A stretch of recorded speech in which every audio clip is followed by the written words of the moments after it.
ইয়ার দুবাইতে over supply কিভাবে possible?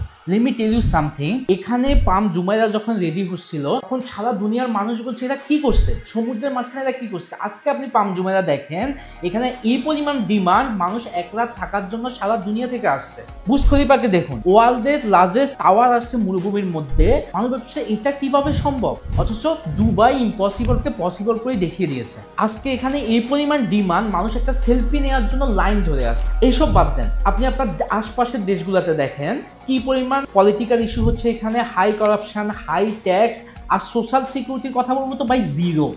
একে গুলি মারছে, এটা চুরি করছে, ডাকাতি করছে, এসবই হচ্ছে। তো মানুষ না ফার্স্ট্রেটেড হয়ে সব দুবাইতে আসছে।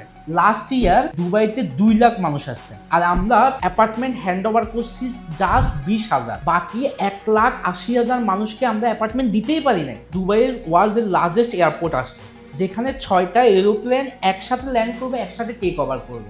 এখানে যে পরিমাণ মানুষ আসছে, Dubai is expecting 2 million people coming within next 5 years.